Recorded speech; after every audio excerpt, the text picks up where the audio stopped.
In the video I did a couple days ago, I talked about an example where we built a small four-story, three-unit building, and I talked about the equity bump that you get when the building is completed and leased up and stabilized. The building is then worth more money than what it cost you to build it. And that's a big bump in your equity that then carries through. And we looked at how that affects your position in the investment, and also how that affects your IRR and everything else. And I had a couple people comment to me that the numbers seem very conservative, and actually I think that's true. So what I wanted to do is let's take another look at that same example, and what I want to do is look at a couple different cap rates so you can see how, based on a couple different cap rates, those numbers might change and what you could be looking at. Okay. Okay, let's quickly review the assumptions that we were looking at our prior video. We were building a four-story building on a standard 25 by 125 lot. It had three big three-bedroom apartments upstairs. It was zone B2-2, and one commercial unit on the ground floor. So it's a four-story building. The apartments upstairs are about 1,700 square feet. On the right-hand side here, you see our numbers for the land costs, for the lot, soft costs, and the hard construction costs. So total cost going in is $1,709,000 here, and the initial cash investment is $512,000, and the construction loan is $1,196,000. So those are our initial assumptions, and let's take a look at our cash flow again and see where we're at here. Okay, and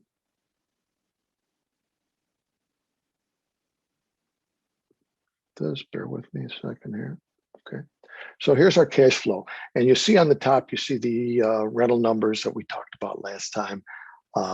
We've got the rents for all the units and then our expenses.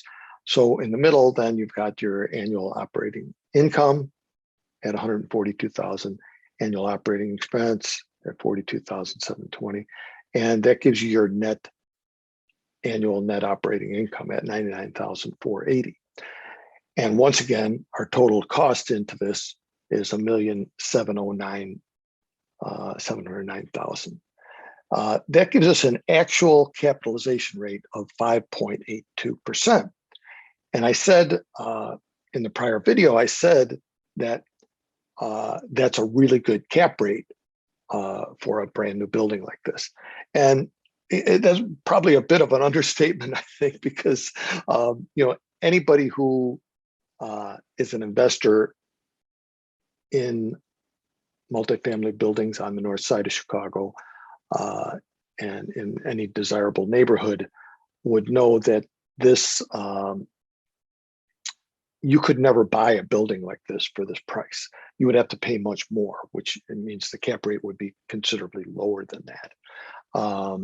And so let's take a look at how different cap rates will affect the value and what that does to our equity situation that we were talking about in the prior video.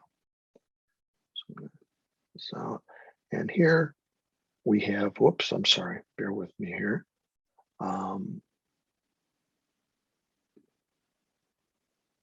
Here we have the equity and cash flow numbers that I talked about in the prior video.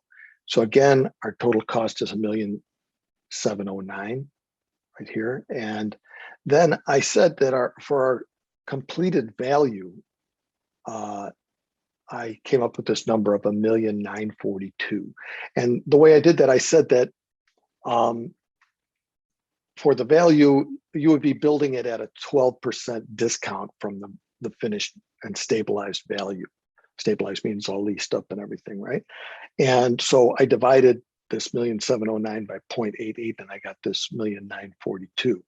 And the difference between those gave us this equity bump that we immediately get because the building is worth more as soon as it's completed and stabilized. And that bumped our equity up, in this case, by $233,000. But again, probably a more accurate way to estimate the completed value would be by looking at some cap rates. So let's do that. Let's look at it for a second and see what that does to this. So here, what I've done is we're coming up with a completed stabilized value based on a 4.6 cap. And again, if you were looking for a 3 or 4 unit building in, say, Lincoln Park, Lakeview, Roscoe Village, Logan Square, Lincoln Square, any of these neighborhoods on the north side that are, more desirable, you'd be looking at cap rates in the low 4s for a building like that. And that's not a brand new building. So a brand new building would definitely be lower than that. So we definitely could have picked a cap rate here at 4.2 or 4.3 or even lower, really would have been justified. But again, I wanted to be conservative. So I said 4.6 cap for our numbers. And the way that works, you take the income, that 99,480, and divide by the 4.6%. And that gives you this 2,162,000. So that's the value based on a 4.6 cap. And again, a new building like this in these areas, you would certainly have to pay more for it probably, but just for our numbers here, we're going to use that. Well, right away, the difference between those two gives you an equity bump of $453,000. And so immediately during that first year of operation, by the end of your first year of operation, you've doubled your equity from this 512,000 you initially had, more than doubled it. And your value is way up at 2.2 million already. And after your next year of operation, you're even higher here, 2.3 million. So now you're looking at netting on a sale after 2 years of operation, netting $1,043,000, and after 3 years of operation, netting $1,142,000. So, and again, so it is fair. I think a couple people pointed out to me that the numbers were probably, too conservative. And I think it's true. I think because even these numbers, I think, are conservative, because a 4.6 cap certainly would be a conservative way to go. So let's take a quick look at what this does to our IRR numbers on the investment. Okay, it's right here. These things. So in this case, we see those same numbers that we just looked at on the other chart, right? After 3 years, you're at $1,142,000. And so with the initial cash in at 512,000, that's giving us an IRR after 3 years of 23.9%. So really, really nice, incredible IRR there. And but if you sell after 2 years, it's even higher because, again, you get that big equity bump in that first year. So you're averaging that down a little bit as you go out. So after 2 years, it's 27.7% IRR if you sold it right away after 2 years. And that was based on this $1,043,000 cash out after, and that's after your closing and transaction costs and everything. That would be your cash coming out of the deal. Okay. Okay, so that gives you an idea of what the value might be for the finished property. Again, you can use different cap rates depending on how you want to look at it.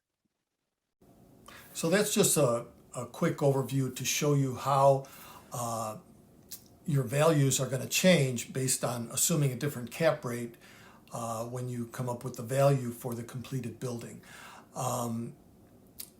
And this, looking at the equity situation, is really important because that shows you how your position is changing and what your returns can be. And so, as you can see, I try to be very conservative with the numbers that we're estimating on this. In the coming weeks, maybe I'll schedule a little webinar. So if you're interested in that, put your name in the comments down below, or you can contact me through the website. but maybe we'll do a little webinar. And if you're interested in investing in multifamily, it could help you to get a feel for how to work with some of these numbers. And we could have kind of a deep dive, and do a live thing where people could ask questions and we could go into some different scenarios so that people get a good understanding of how these numbers work. Because when you understand the numbers, that's where you see that building a brand new building is just a much better investment than buying an older building.